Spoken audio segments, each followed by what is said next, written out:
Un saludo a todos y los mejores deseos en este caminar que vamos realizando de Cuaresma y ya próximo a celebrar la fiesta de Pascua. Les invito a tomar el texto del Evangelio de Juan, capítulo 8, versos del 1 al 11. Damos una primera lectura general al texto y luego lo tomamos parte por parte según su estructura.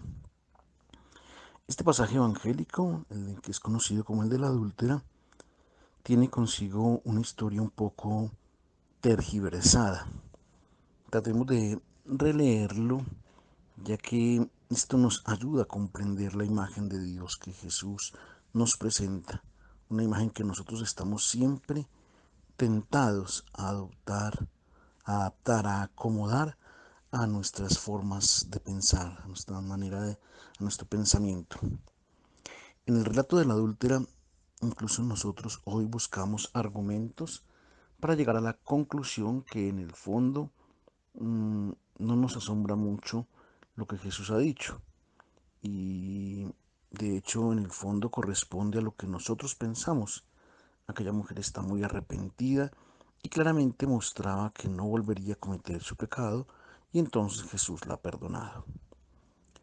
Los cristianos del primero y segundo siglo han comprendido que estos razonamientos no funcionaban, de hecho, y entonces han pensado en cortar esta página de los evangelios.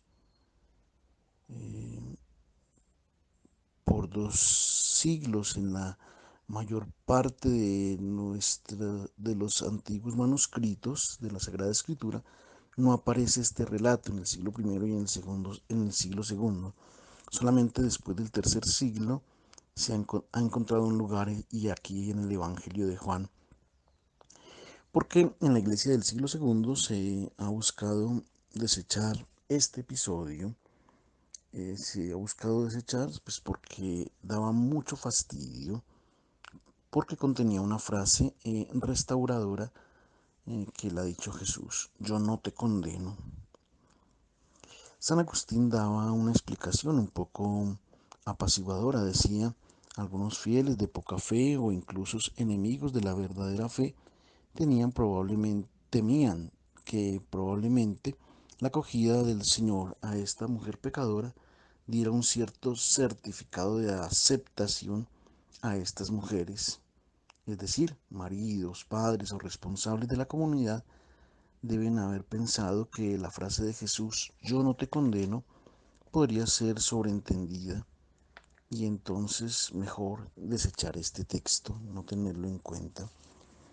Pero el motivo verdadero de la sospecha en la confrontación de este episodio es sin embargo otro. Es que en los primeros siglos de la Iglesia había sido adoptada una pastoral muy rígida por lo que se refiere al perdón. Era una pastoral severa que muy poco estaba de acuerdo con la misericordia. Siempre mostraba la misericordia que siempre mostraba Jesús de Nazaret en la confrontación con aquellos que se equivocaban en la vida. Más o menos hacia la mitad del siglo segundo, el número de los cristianos había aumentado bastante, pero la cualidad había caído y se comenzaba entre los cristianos a justificar ciertos comportamientos. Los pecados graves cometidos después del bautismo no eran incidentes excepcionales y a veces eran tomados a la ligera, se daba poca importancia. Y esta es la razón por la cual las comunidades cristianas se volvieron severas, rígidas, en la confrontación con los pecadores. Y había 3 pecados que no eran perdonados fácilmente, o que mejor dicho, no eran perdonados. Quien los cometía era expulsado de la comunidad. Eran renegar de la fe, el homicidio y el adulterio.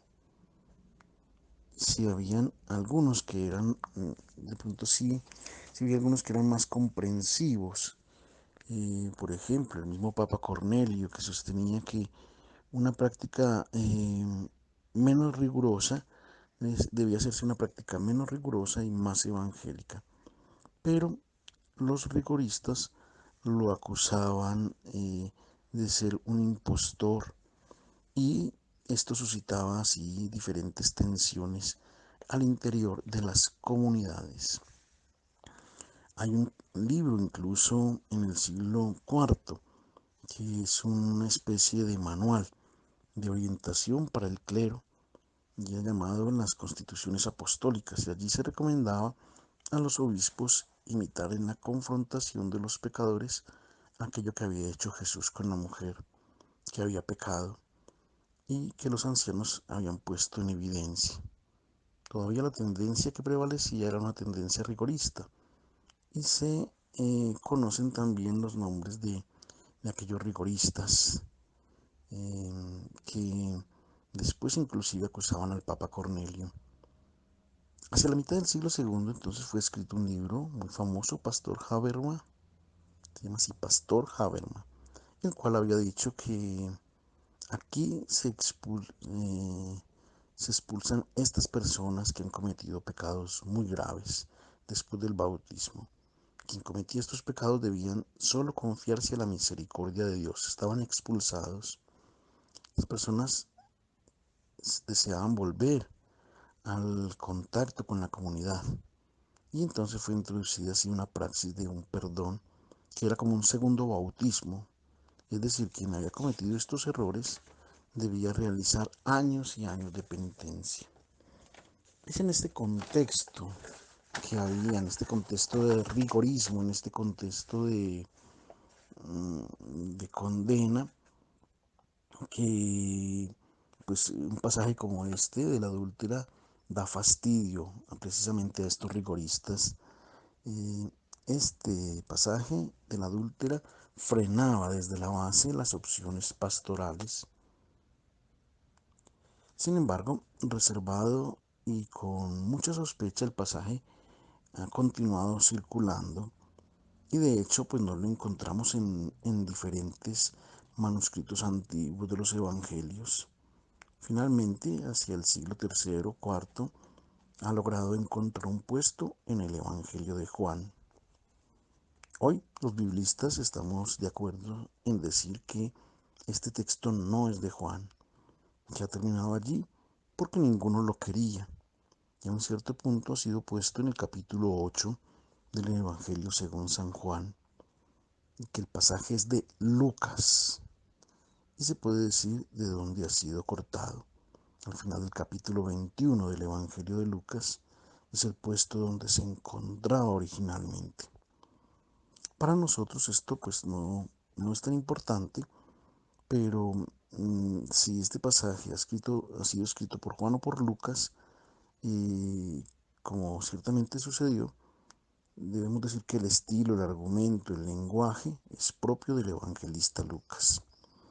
Vamos entonces al pasaje para mm, descubrir y entender qué es lo que el evangelista, en este caso ya ahora Lucas, quiere decirnos. Leamos la introducción al texto, versos 1 y 2. El evangelista nos recalca que Jesús viene del monte de los olivos, viene del oriente, atraviesa el torrente Cedrón y entra por la puerta oriental de la explanada del templo. En el templo pues se practicaba la justicia, y allí en Jerusalén la justicia era siempre administrada eh, como una justicia en nombre de Dios, y se hacía allí en el templo, en este lugar. El pasaje nos permite acercarnos a dos formas de entender la justicia: la de los escribas y fariseos que se apegan a la ley y que están convencidos de respetar el pensamiento y el juicio de Dios, y otra justicia que es la pronunciada por Dios en persona, por Jesús. Es importante resaltar la hora en que Jesús llega a impartir esta nueva justicia: en la mañana, de madrugada, cuando surge el nuevo día, cuando dentro del templo se reúnen los jueces para hablar en nombre de Dios. Jesús entonces entra en el templo y se sienta, asume la posición de maestro, y podemos ahora entonces leer qué es lo que sucede. Vamos a leer del verso 3 al verso 6. El verso 6, la primera parte. Entran aquí en escena los fariseos y los escribas. Recordemos que estaban también el domingo pasado cuando estaban indignados porque Jesús comía con los pecadores y los publicanos, y estos murmuraban entre sí.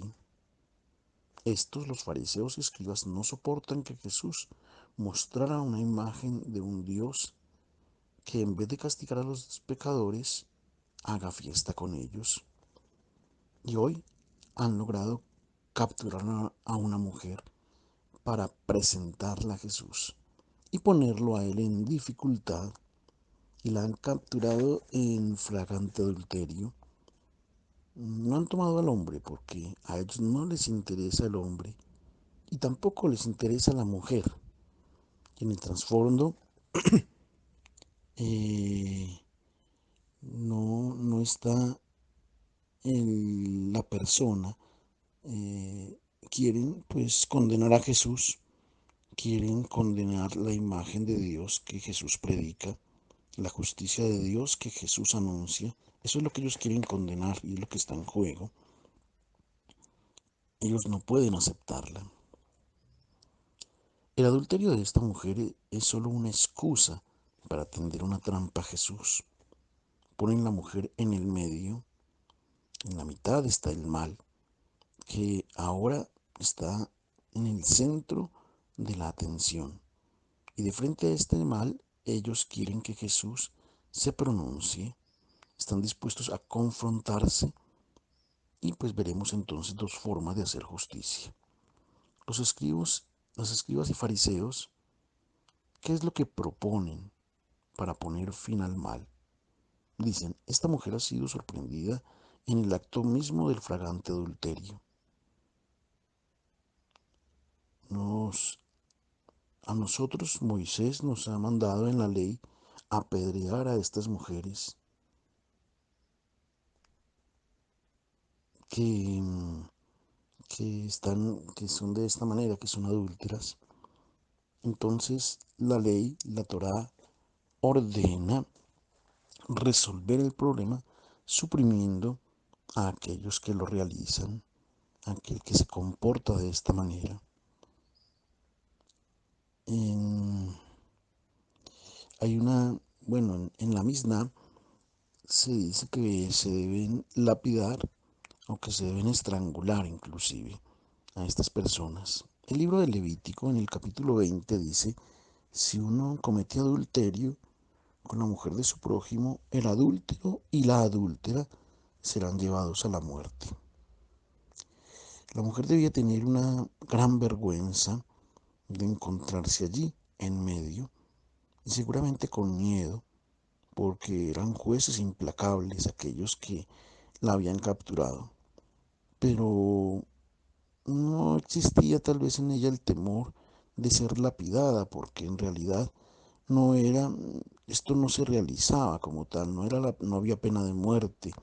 Mm, Era una manera de decir de la ley y de entender que era pues un pecado demasiado grave, y pues las condenas a muerte como tal no las encontramos en la Sagrada Escritura. Cuando la Torá, cuando la ley apela a la pena de muerte, no se trata de una pena para cumplir, es solo para decir que quien se encuentra de frente a un delito como este se encuentra de frente a un pecado grave. Era solo para señalar la gravedad del mal que se estaba realizando.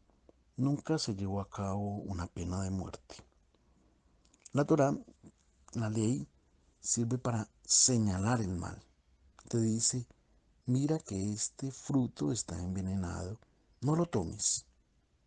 Si te dice, no cometes adulterio, mira que este te lleva a la muerte, no es porque venga una condena a muerte.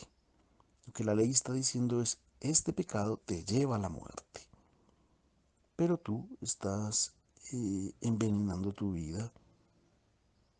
Es precisamente la señal que te da la Torá, porque te dice, atento.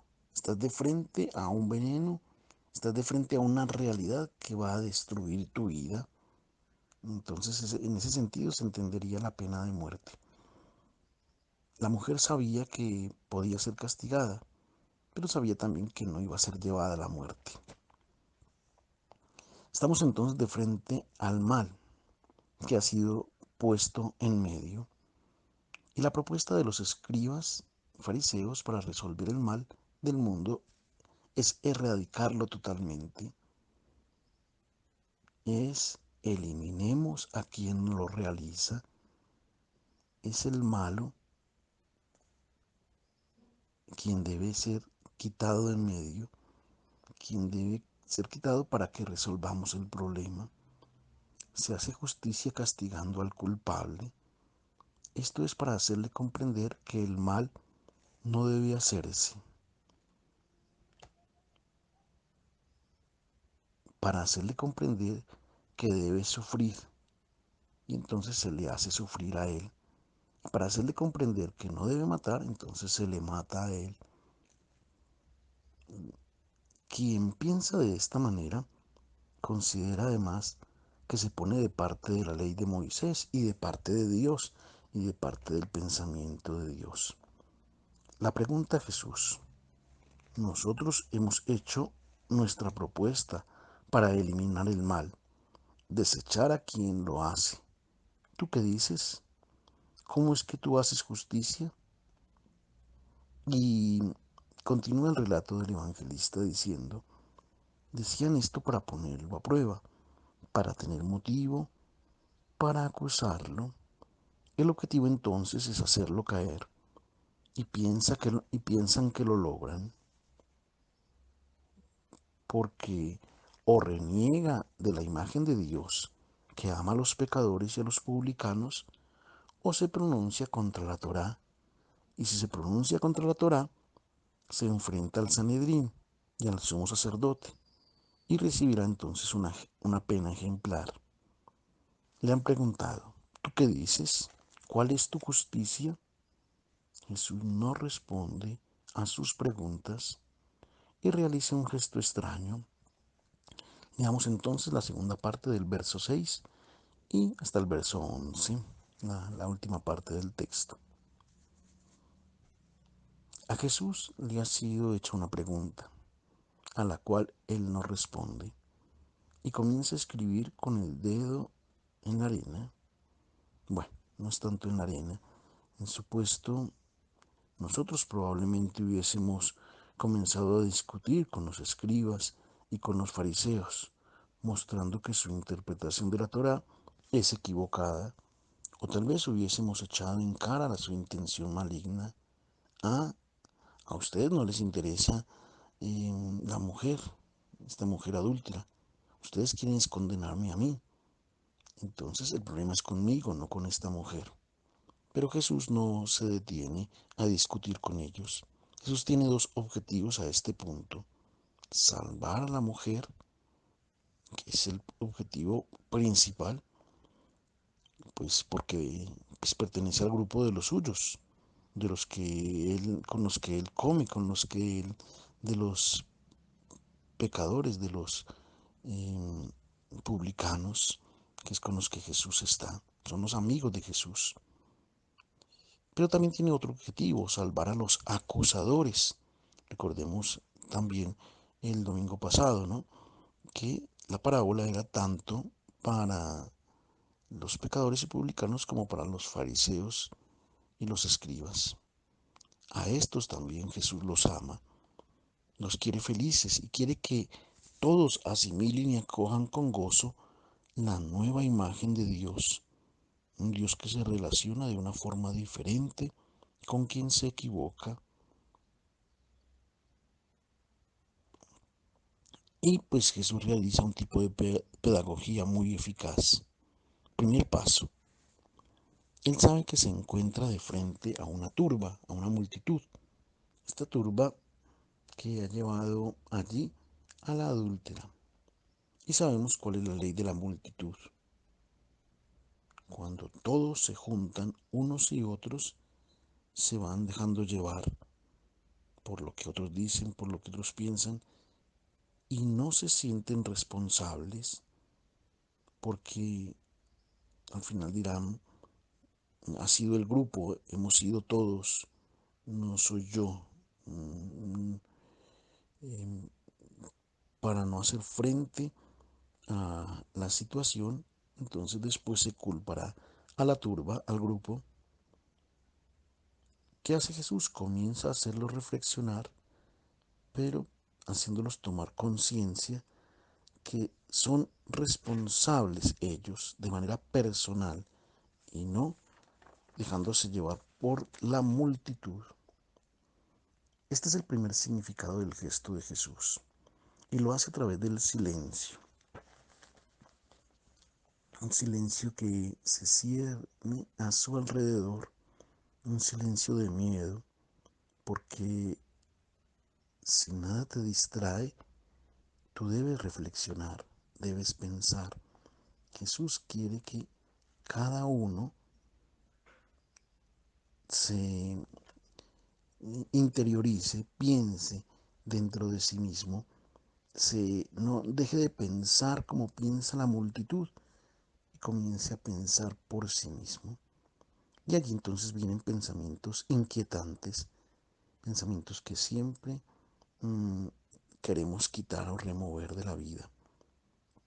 Es como si Jesús dijera en aquel silencio, detente un momento, haz un poco de reflexión, piensa, prueba a preguntarte qué cosa te ha movido a traer a esta mujer aquí. Ella se ha hecho mal a sí misma, ha hecho mal a su marido, tal vez ha arruinado a su familia, seguramente también a otras familias. Trayéndola aquí en medio, tú has resuelto el problema, pensabas hacerle un bien, pensabas ayudarle a recuperarse, juzgándola y condenándola como hace la multitud. Tú la estás ayudando. Con tu comportamiento no sumas tal vez otro mal a aquella mujer, además de los que ya tiene. ¿Por qué estás tan indignado con ella? ¿Dónde surge tu ira hacia esta mujer? A ti no te ha hecho nada de malo.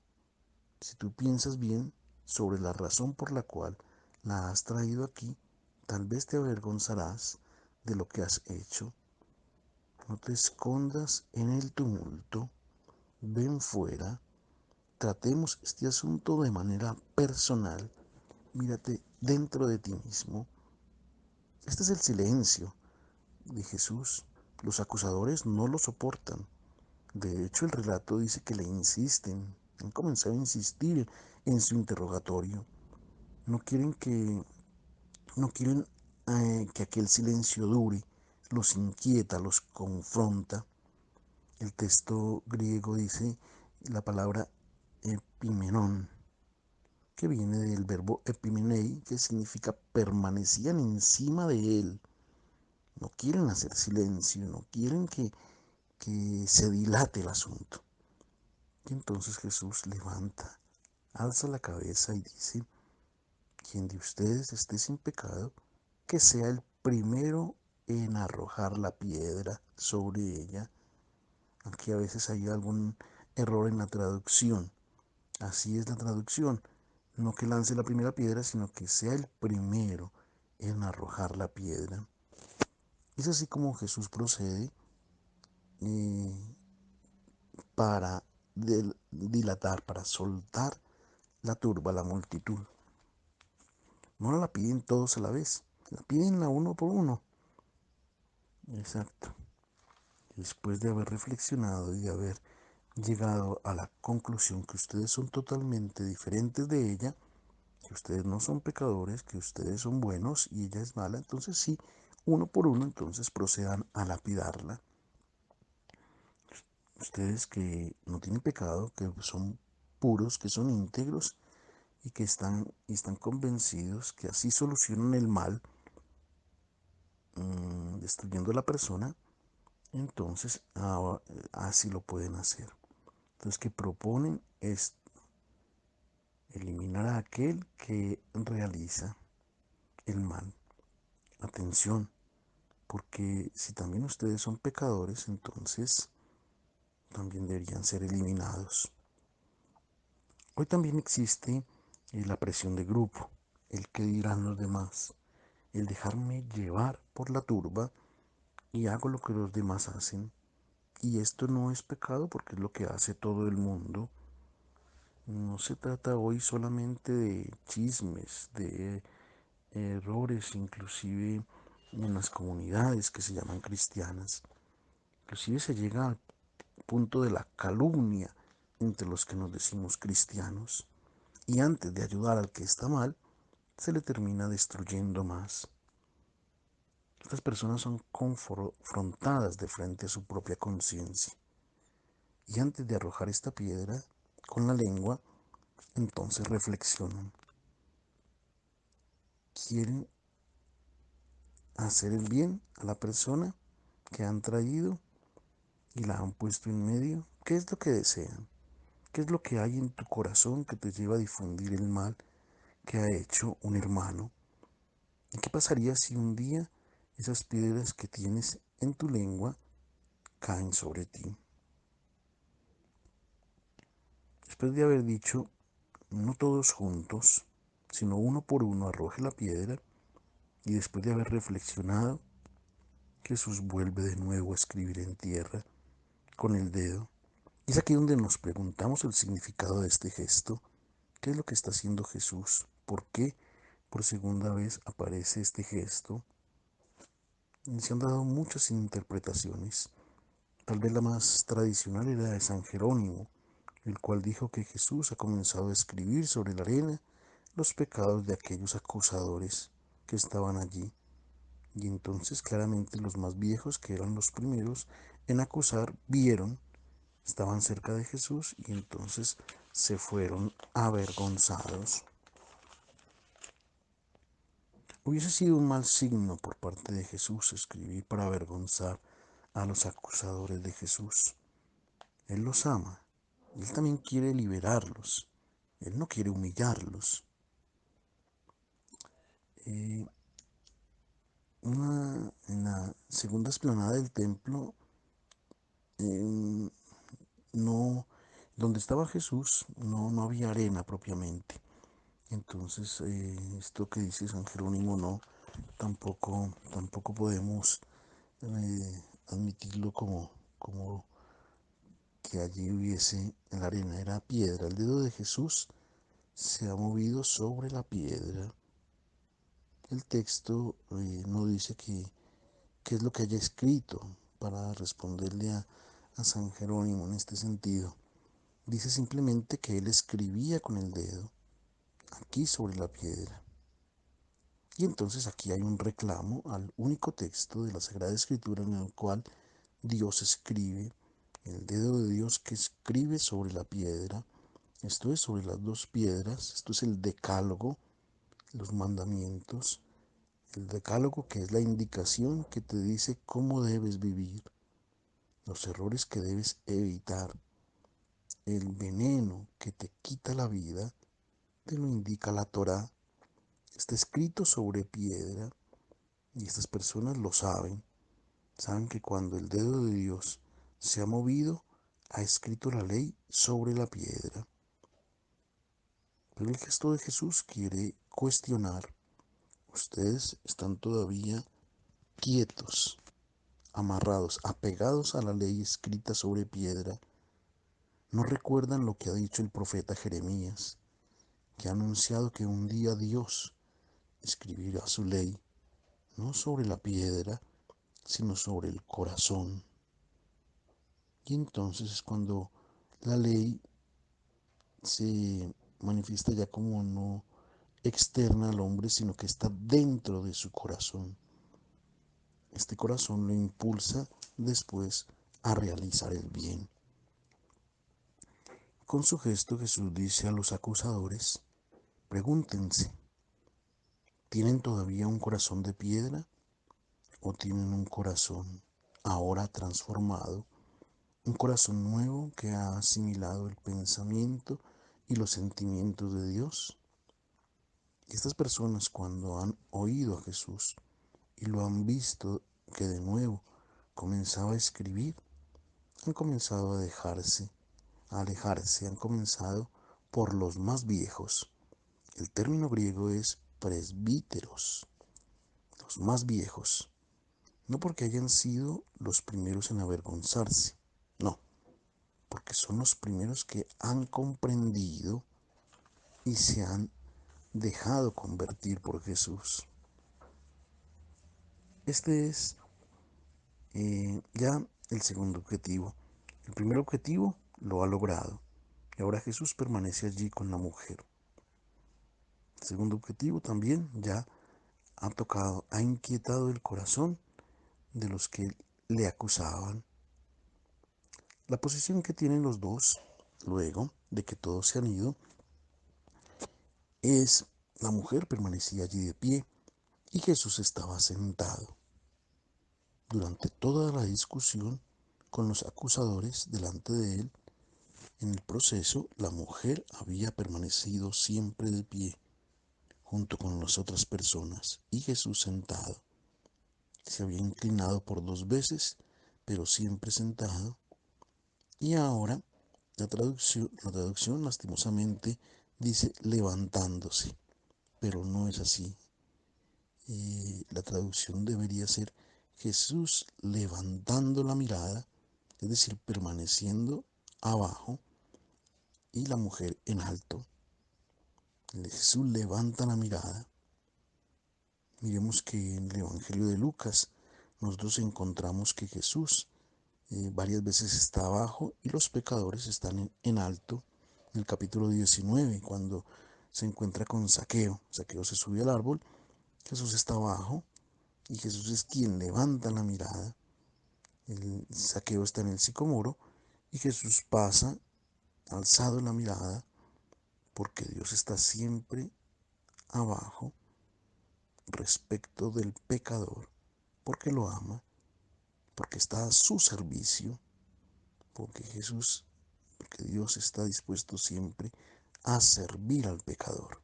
Y esta es la imagen de Dios que Jesús nos presenta. Alza la mirada y dice a la mujer: ¿ninguno te ha condenado? Y la mujer responde: ninguno, Señor. Y ahora entonces la sentencia de Jesús, que causa controversia: tampoco yo te condeno, vete en paz, y de aquí en adelante no peques más. ¿Cómo entonces podemos interpretar esta sentencia de Jesús? Que Jesús ha pronunciado: yo no te condeno. Es esta la frase controversial.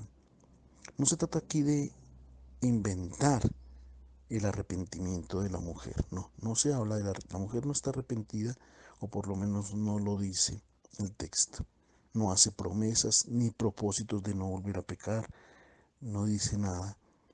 Y la absolución por parte de Jesús de todos sus pecados, tampoco es que Jesús le diga que aquí la absuelve de todos sus pecados, no, no tiene sentido, no hay ningún signo de arrepentimiento en la mujer. Incluso con los pecadores arrepentidos, pues los fariseos eran muy comprensivos. Si esta persona se arrepiente y todo, pues sí, ahí cabe el perdón. No. Aquí tenemos otro mensaje. Jesús, de manera transparente y clara, distingue entre el pecado y el pecador. Jesús no aprueba el mal que ha hecho la mujer. No, no justifica el pecado. El adulterio es un pecado grave. Hace mucho mal a quien lo realiza. Puede tener consecuencias funestas. Puede destruir familias con efectos que repercuten después con los hijos y con los hijos de los hijos. Y recordemos que es muy exigente la moral sexual de Jesús. El discurso de la montaña va más allá de aquello que decían los rabinos. No solo condena el adulterio, sino que llama adúltero el deseo malo. porque es en el corazón donde inicia el proceso que lleva a la traición de un amor esponsal. Jesús está de acuerdo con la Torá, que denuncia el mal, que denuncia aquello que es veneno, que destruye la vida, y de hecho dice a la mujer, no peques más.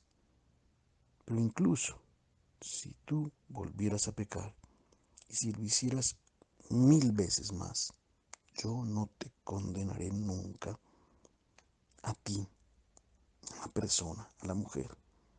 La condena es el adulterio, pero a la mujer nunca, porque Dios condena el mal, pero nunca a sus hijos. Esta es la nueva imagen de Dios que Jesús ha introducido en el mundo. Dios no hace justicia condenando, castigando o mandando al infierno a sus hijos que se han equivocado. No, esta es la justicia de los escribas y fariseos. Esta es la justicia que pedimos muchas veces nosotros, hasta que pague. Quisiera ver lo que pague. No sé por qué está suelto. No sé por qué no lo han detenido. Nosotros no podemos volver a tomar como nuestra esta imagen que tienen en la mente los escribas y fariseos. A nosotros se nos han quitado las piedras de las manos, también de la lengua. No las podemos arrojar. De pronto alguno piensa que al final, pues entonces que sea Dios el que juzgue, que sea Dios el que tire la piedra. Dios se encargará de juzgarlo. Si tal vez Dios mirará los criterios que tenemos y es tanto el mal que me han hecho que Dios juzgará y será Él quien condene, quien juzgue, que termine castigando. Y terminamos con este deseo de proyectar en Dios nuestra propia maldad. Jesús ha pagado con la vida el anuncio del Dios que es amor y solo amor, que no condenará jamás a ninguno de sus hijos. Un día lo llevarán a él de frente al Sanedrín y será a él a quien juzguen y lo condenen con criterios humanos, propiamente por el anuncio, lo condenan propiamente por el anuncio de la imagen del verdadero Dios que ama incondicionalmente, el Dios que nos ha pedido no condenar a ninguno y no dejarnos llevar por la multitud, y que nos ha pedido que, nos ha dicho que no seremos entonces condenados. Él es el primero que practica esta orden que nos da a nosotros. No condenar jamás la persona cuando se equivoca. Ayudarla a recuperar la vida. Esto es hacer justicia. No es ajusticiar, sino hacer justicia, pero la justicia de Dios. Y si nosotros aceptamos y acogemos esta imagen de Dios, nosotros entonces tranquilizaremos nuestro corazón. Como dice Juan en su primera carta, cualquier cosa que nuestro corazón no reclame, Dios no reconciliará, porque Dios es más grande que nuestro corazón. Que tengan todos un feliz domingo.